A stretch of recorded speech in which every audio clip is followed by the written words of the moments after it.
In 2019, Glenfiddich hosted the Challengers Club, a world-first Billboard whiskey bar. We invited game-changing mavericks who shared their stories of passion and purpose along their journeys. This year, the Challengers Club is back. And this time, we've invited 3 incredible mavericks. I'll be having one-on-one interviews with each as we talk about their journey, their vulnerabilities, and their where next. We'll also be bringing in a roundtable discussion to look at long-lasting solutions to the challenge that gets the most votes. Glenfiddich will then host an auction, auctioning off some of their rare expressions in the name of raising funds towards the proposed solutions. A serial entrepreneur, somebody who fears nothing because he dabbles in so much. His name is Zuko Tisani. He's been involved with a number of things, including legacy and other things, which we're going to talk about right now. Thank you for joining me and welcome. Thank you for having me, brother. I want to get a sense of what kind of person you were growing up in Port Elizabeth. What were your interests then? What did you want to be when you grow up? Because you're a millennial. Yeah, 93 baby. So I spent the first 7 years of my life in Port Elizabeth, raised by my grandparents during the time because I was a varsity baby. So came out of roads pretty much.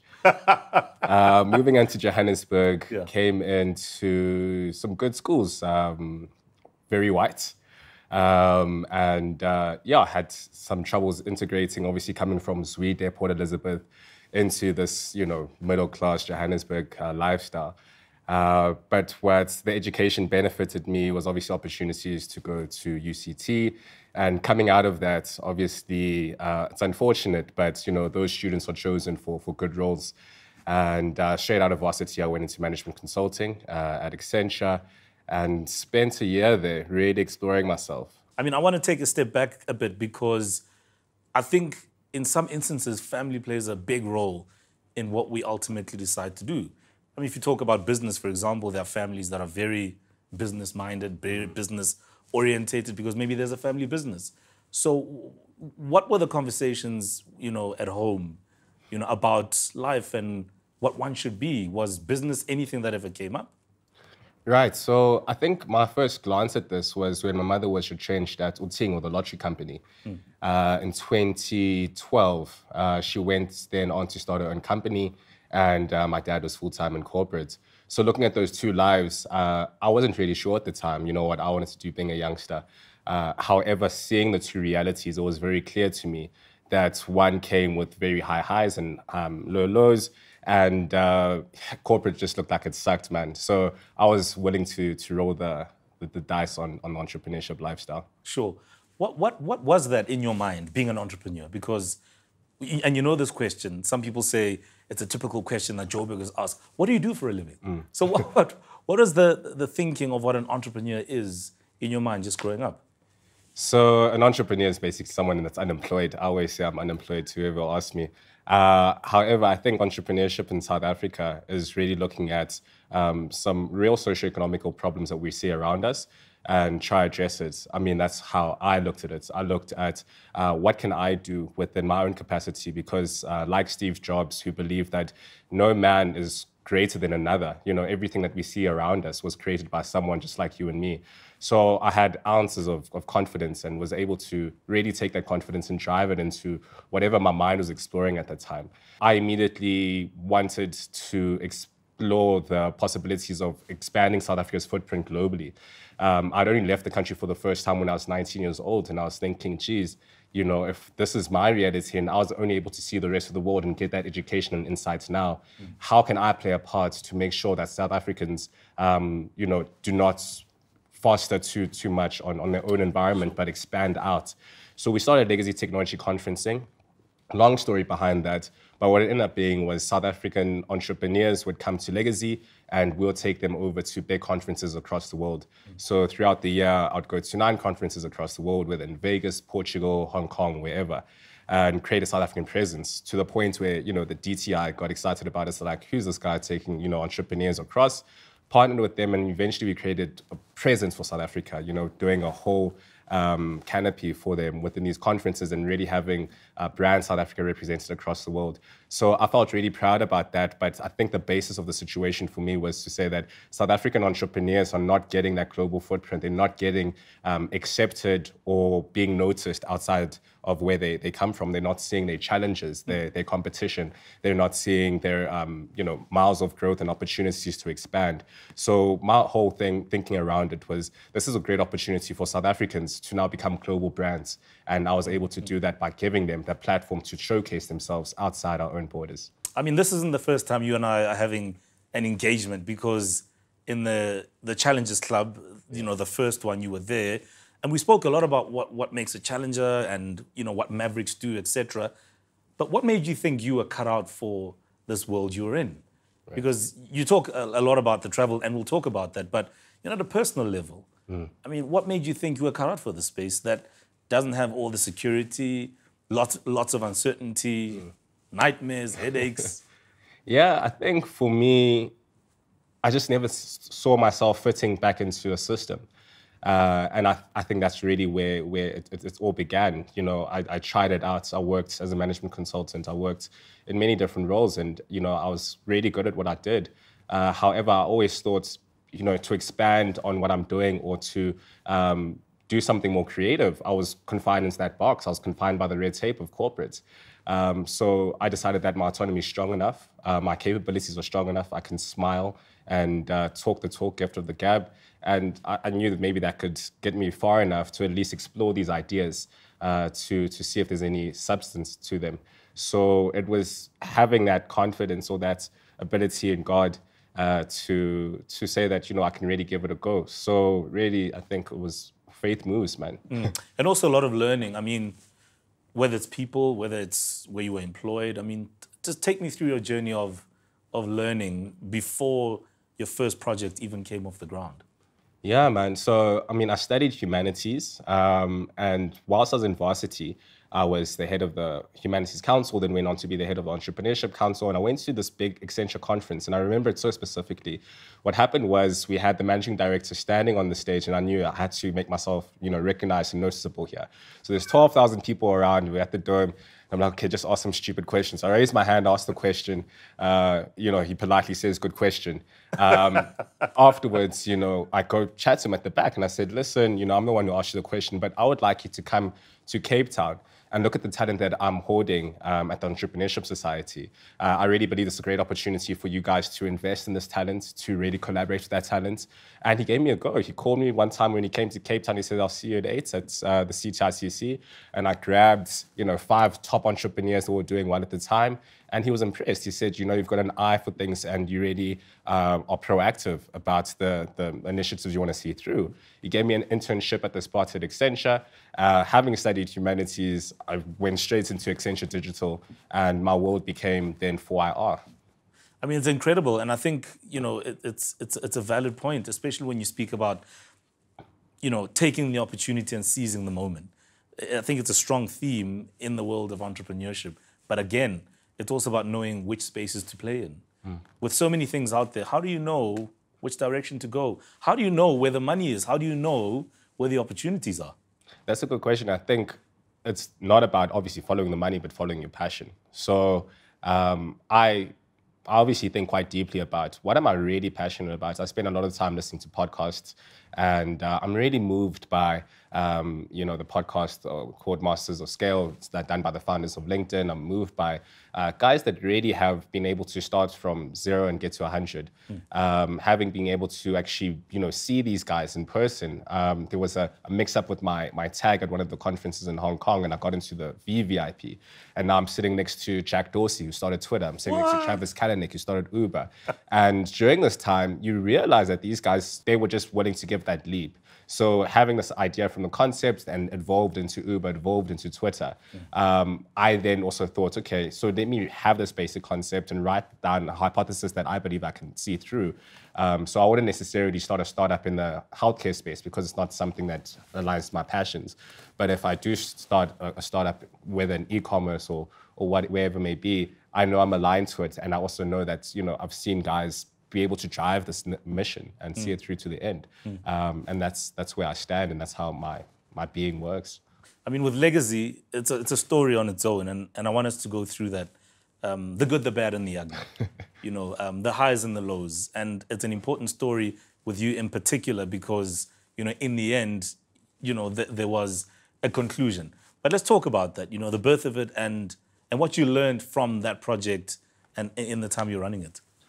So quick synopsis, I absconded from a project at Accenture. I was looking after, Barclays leaving Africa and leaving Absa as a bank. And what had happened was I went to this conference, and as I'm saying to you, sitting around Jack Dorsey and the likes, the owner of the conference comes up to me, says to me, so what brought you here? And I said to him, look, I want to bring this thing to South Africa. He says, okay, cool, bring me $1 million the next time we meet, and I'll host it in South Africa for the next 3 years. So he writes it down on a little napkin for me. I'm like, okay, fine. I come back to South Africa. Where's the napkin? I still have it. Good. And I knock on doors, and I get an opportunity from one of the corporates, one of the big TMTs, and they said they'll buy the conference. We go back to Portugal for the next conference and try to buy it. Unfortunately, these guys were like, we don't know if our audience is going to follow us into Africa. So, we'll do some research, but we're not sure. And I was like, okay, I'm unemployed. This concept didn't work. What do I do now? Knocked on more doors and got given an opportunity by Standard Bank to start taking entrepreneurs outside the country. Did that for the past 5 years. And yes, I had a lot of corporate support, but there were times where we were so strapped on, using our revenues to actually get guys the experience, that there were horrible moments where there wasn't enough accommodation for everybody. And I would have to now fork out from the profits to try to squeeze people in different spaces.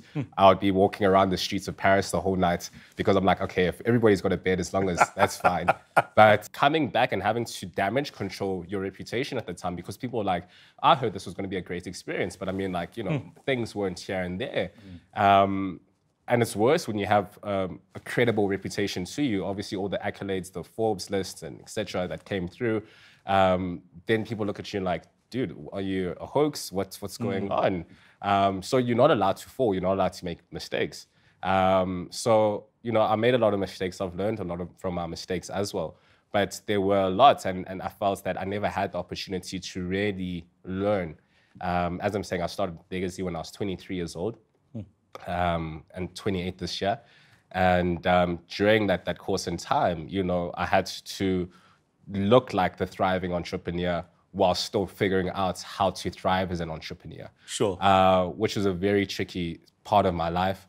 And I'm really glad the COVID pandemic gave me an opportunity to just pick my head up and say, look, okay, cool, these contracts are paused with different corporates. I can now think about what's my next, what do I really care about outside of this. I thought I was just drowning and going in a particular direction without taking the brakes off. I mean, we'll come back to that and the impact of COVID, but I really want to, because here's the thing, right? When you're an entrepreneur, it's quite clear that you open yourself up to so much because you give so much. So it's your reputation on the line. How do you manage that? And the fear that comes with that, those awkward moments where, in practice, it's different to, this, acclaimed youngster who's been recognized, in so many ways. Yeah. So for me, it's accountability. I mean, like for all my F-ups, I was the first one to raise my hand and be like, that was me. And I think it helps, obviously, the big guys would look down and say, you know what, I get this offered. I remind them of themselves at a particular time in their lives. Right. And that's really been such a draw card for me because, I mean, like, as I'm saying, I'm a go-getter, sometimes not knowing how to systematically move and get those things wrong at times. But when people can obviously see the intent, see the accountability to it, then you hold on to those relationships, you hold on to that network. And I've been very, blessed with the network that's continued to expand. I also have to ask, I mean, a lot of what you did involved other entrepreneurs and helping them on their journeys. And you could have gone on and done your own thing, started your own business, made it all about you. So what is it about that? What is it about that you get that fulfills you in working with other entrepreneurs? So the answer to that is similar to why I've started my most recent projects. I believe I come from an environment where the infrastructure does not support the entrepreneur. It does not support the dreamer, whether it's the government or whether it's private enterprise. It's very seldom that anybody will get the support that they want to explore their dreams. And I found myself in particular positions where I could support people's own dreams and possibilities. And that for me is, a cornerstone to who I am. So I wanted to support entrepreneurs in creating these opportunities where they could freely travel and explore these different ecosystems, because I realized that there was no one else doing it. No one else was giving them that support. I don't know who would write them a check to do that, but I, in some ways, had the capabilities to articulate the value to a corporate, to the DTI, to actually back these entrepreneurs, to actually go and experience this and let them grow as entrepreneurs for the benefits of South Africa and that company. So everything I do is aligned to how am I actually lifting up and creating my own legacy, as you know, the legacy play on words is. Sure, and also, I mean, you've been exposed to many different industries and spaces purely by virtue of the kinds of entrepreneurs you've been dealing with, etc. Almost to an extent, it feels like, you go in different directions. So how do you bring it all back to, sort of a clear path in what you do? I get pulled in many directions daily by entrepreneurs looking for that support. But I just try to keep my relationship with other entrepreneurs quite linear and uniform. So whether they're looking to get funding or support or technical support or whatever it may be, I try not to go too deep. So keep it not at an arm's reach, but keep it at a point where I can help them get to the next step, but not necessarily get myself in too deep. So I'm very particular about the projects I get involved in, regardless of how interesting the space may be. And then out of the blue, quite literally, COVID happens. Yeah. And as a person who has built a network, globally in exposing entrepreneurs from here to different platforms, that must have had a profound impact on your business. What was that impact? We were dead on day one, literally. So what had happened was we'd stopped the immersions of entrepreneurs and we decided we wanted to host our own conferences. So we hosted a conference called Startup State of the Nation Address, November 2019, before COVID 2020. And at this conference, we had all the big guys, Mlebisi Jonas, Sandile Zungu, Dr. Judy Dlamini, and it was a long list of people really interested to support this ecosystem and grow it. And I found that the value that I was delivering on the home ground was greater than what I was doing abroad. So when we had planned Sona 2020, we had reached out to the president, and the president invited me over for a golf day. At this golf day, we explored talking about how do we support these entrepreneurs, and he said, what, he will come and be the keynote speaker for our address. Subsequently, I was invited to the State of the Nation address, sitting next to the most beautiful Miss Universe. Yeah, man, still don't have a number, but I think from that point in time, I was really excited for the year, and this was February. Everything was really lined up. We had contracts lined up to go to Paris and wherever it may be. And when it hits, it hits. It was immediate. There was no Mr. President talking at your event. There was no Paris. There was no anything. So I picked my head up and I said, there must be other businesses as screwed as me. Like, I can't be the only one. Incidentally, there's plenty. And incidentally, there were many. Sure. And I knew that the last people that would receive the supports would be the entrepreneurs. Instinctively, I always look at how can I help and uplift a person next to me. I really find that's where I get my purpose and fulfillment. So we did the whole Save a Business saga. Save a Business was a grant funding mechanism where we raised money and we gave it out in grants to support entrepreneurs. Collaborated with Black Coffee, Nelson Makamo, and Laduma Ngogolo from Manxhosa. And we did a couple of auctions. We did a couple of live sets with Black Coffee, raised $1 million, and literally started asking for people's bank details and setting it up. That was a beautiful story. Yeah. And I love how organic it was in the way that it played out, and also just highlighting the power of collaboration. Yeah, yeah. So, it was extremely powerful. I was completely indebted to Nelson, Nati, and Laduma for their giving at that time. Obviously, Manxhosa also was a business that was suffering. Black Coffee couldn't play sets. Nelson was struggling to move his art. But they all were like, I'm going to take this opportunity to be selfless alongside me. And they gave me the opportunity to collaborate. And we did it. We raised $1 million. And, till this day, people are still writing letters to the UIF or to whichever other institution that promised them out some kind of severance check. nothing came out of it. So we were like, we have to take matters into our own hands or things will really get ugly. And how, I mean, it must have helped, somehow, R1 million is a great deal of money. So, I mean, how far did it go in assisting businesses?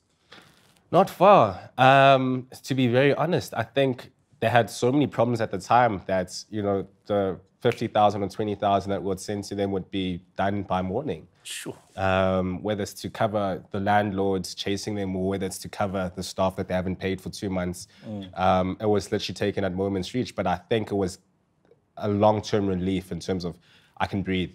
And a lot of entrepreneurs were given the opportunity to say, I can breathe because of Save a Business, and I'm really proud of that initiative. So then let's talk about your sort of where to next. You've come out of a rough situation where things were looking up at the beginning of last year, and then all of a sudden things tanked. So what then was the direction for you? Yeah, so, I mean, even if there was no COVID, I wouldn't go back to doing the conferencing business. It's a hard business, but it's a business that I found quite fulfilling. So I thought again, where do I align? And my alignment was, I was really interested in the e-commerce space. And we've taken a big gamble to create an e-commerce platform that offers a new opportunity, a new value proposition different to how people are shopping at this point in time. And I hope it's going to empower a lot of local vendors. We're strictly looking at South African entrepreneurs to host on this platform. And this platform, I hope gives a new experience for shoppers. Thinking about how local vendors really growing to become our favorites, the household names. And there wasn't really a real clear path to that. There's no clear path as to why Skoon would be your #1 choice of facial products versus Dermalogica. So I'm looking at ways as to how do we look at the South African vendor, closer, and actually give them opportunity to actually be our #1 choice. I want to talk about the challenges, some of which you alluded to, in the money you raised to help entrepreneurs. Some had debt, some couldn't pay staff, etc. Why is it so hard to be an entrepreneur? And what are the difficulties that you come across on a daily? I think the difference between entrepreneurship and a stable job is that you have to consistently win. On a day-to-day basis, I'm not just trying to say that you don't have to win on a day-to-day basis at work, but you're not necessarily starving because of it. Sure. That's the difference. And it's hard because it's not possible to win all the time. And in the meanwhile, you have to also look after yourself. As a human being. You've got your own needs, you need to sustain yourself, you might even have a family, etc. So, where then do you strike the balance? I truly believe that we're coming into an age where that's becoming a trend. I see a lot of people sustaining themselves through being influencers. I see a lot of people sustaining themselves through their small startup. So I think now is possible. I think now people are able to reach an audience wider than ever before. And because of that, it gives people the opportunity to say, I'm going to give it a go. And with people having the ability to reach, we're starting to see more entrepreneurs being able to sustain and last 4 or 5 years in the game. Is it okay sometimes to let go? I mean, you've alluded to that with legacy to some extent. And how do we look at it? Do we see it as you failed, or do you see it as, that served its purpose and I'm now done, moving on to something else? It's so important to fail, Mo. It's so important to get punched in the face and figure out how to stand up, because if you don't have that capability within you, you always remain down. So getting knocked down by legacy and being able to stand up, but then getting knocked down by another thing, I'm not on the ground as long as I used to be. I think entrepreneurship comes with really deep, bad emotions, whether it's debt, depression, anxiety. There's a lot that comes with it. Zuko, you are a very driven individual, and you're brave, and you literally challenge status quo, and you've done this in many ways. Your story documents all of that, and I think it's a great story. Thank you very much for sharing that story with us. Thank you so much. And I'm really excited about embarking on this journey with you. And I mean, let's see what happens. This is where it all begins. So thank you very much, and we wish you all the best. Equally so. It's going to be exciting. Thanks, Mo.